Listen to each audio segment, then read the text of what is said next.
जा करके उनके झूठ को मैंने बेनकाब कर दिया। तब जा करके उनको अकल ठिकाने लगी कि अब ये झूठ चलने वाला नहीं है।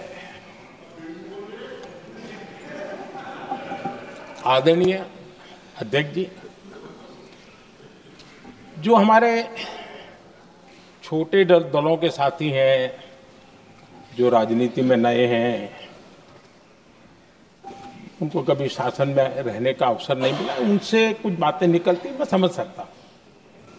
लेकिन कांग्रेस पार्टी ने इस देश में लंबे समय तक राज किया है, उसको शासन की व्यवस्थाओं का पूरा पता है, उन चीजों से वो निकले हुए लोग हैं, उनके लिए शासन व्यवस्था क्या होती है इसकी समझ पूरी है, अनुभव है उनके पास। उसके बाद भी विदेश मंत्रालय तुरंत जवाब दे, उसको स्वीकारना नहीं। विदेश मंत्री जवाब दे, इंटरव्यू दे, बार बार बोले, उसको स्वीकारना नहीं। गृह मंत्री बोले, रक्षा मंत्री बोले, किसी पर भरोसा नहीं। जिसने इतने सालों तक राज किया, उनको देश की व्यवस्थाओं पर अगर भरोसा नहीं है, तब शक उठता है कि क्या हालत हो गई है इनकी। आदरणीय अध्यक्ष जी, अब कांग्रेस का भरोसा पाकिस्तान के रिमोट कंट्रोल से बनता है और बदलता है।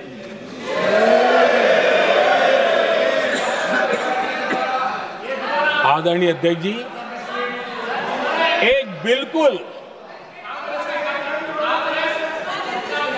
बिल्कुल कांग्रेस के नए सदस्य, यानी उनको तो क्षमा करनी चाहिए, नए सदस्य को क्या कहेंगे, लेकिन कांग्रेस के आका जो उनको लिख करके देते हैं और उनसे बुलवाते हैं, खुद में हिम्मत नहीं है, उनसे बुलवाते हैं कि ऑपरेशन सिंदूर ये तो तमाशा था,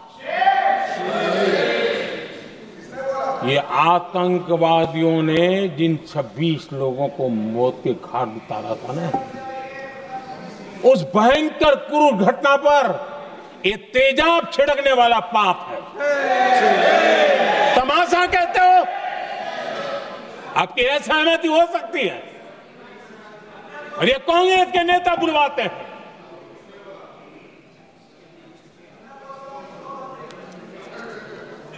आदरणीय अध्यक्ष जी,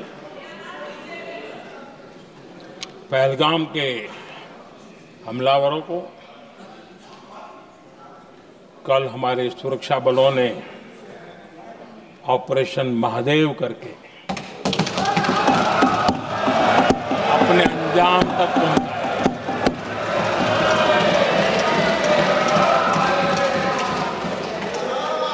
लेकिन मैं हैरान हूं, यहां ठहाके लगा के पूछा गया कि आखिर ये कल ही क्यों हुआ।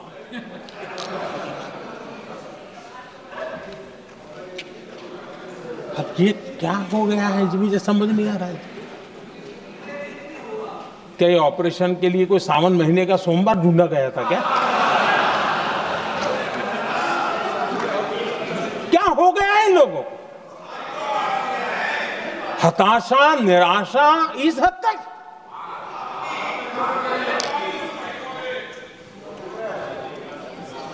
और देखिए मजा, पिछले कई सप्ताह से हाँ ऑपरेशन सिंदूर हो गया तो ठीक है, पहलगाम के आतंकियों का क्या हुआ, पहलगाम के आतंकियों का। अब हुआ तो कल क्यों हुआ?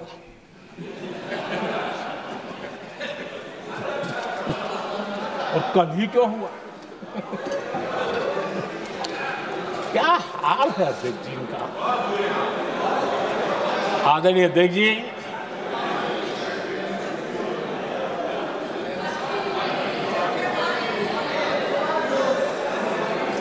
आदरणीय अध्यक्ष जी, शास्त्रों में कहा गया है, हमारे शास्त्रों में कहा गया है, शस्त्रेण रक्षिते राष्ट्रे, शस्त्रेण रक्षिते राष्ट्रे शास्त्र चर्चा प्रवर्तते। अर्थात जब राष्ट्र शस्त्र से सुरक्षित होते हैं, तभी वहां शास्त्र की, ज्ञान की चर्चाएं जन्म ले पाती है। जब सीमा पर सेनाएं मजबूत होती है, तभी लोकतंत्र प्रखर होता है।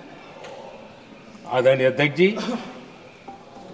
ऑपरेशन सिंदूर बीते दशक में भारत की सेना के सशक्तिकरण का एक साक्षात प्रमाण है। ऐसे ही नहीं हुआ है। कांग्रेस के शासन के दौरान सेनाओं को आत्मनिर्भर बनाने के संबंध में सोचा तक नहीं जाता था। आज भी आत्मनिर्भर शब्द की मजाक उड़ाई जाती है। वैसे वो महात्मा गांधी से आया हुआ है, लेकिन आज भी मजाक उड़ाई जाती है। हर रक्षा सौदे में कांग्रेस अपने मौके खोजती रहती थी।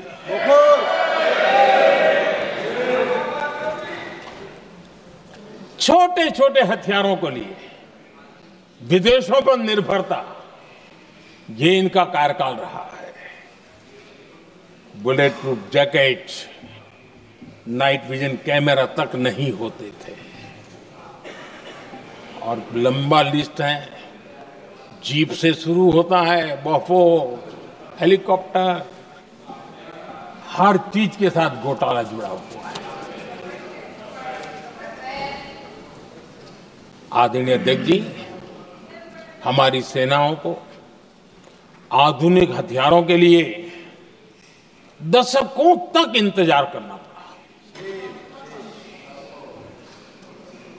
आजादी के पहले, और इतिहास गवाह, एक जमाना था जब डिफेंस मैन्युफैक्चरिंग में भारत का आवाज सुनाई देती थी। जिस समय तलवारों से लड़ा जाता था ना, तब भी तलवारें भारत की श्रेष्ठ मानी जाती थी। हम डिफेंस के इक्विपमेंट में आगे थे। लेकिन आजादी के बाद जो एक मजबूत डिफेंस इक्विपमेंट मैन्युफैक्चरिंग का हमारा दायरा था, जो हमारा पूरा इकोसिस्टम था, उसको सोच समझ करके तबाह कर दिया गया, उसको दुर्बल किया गया।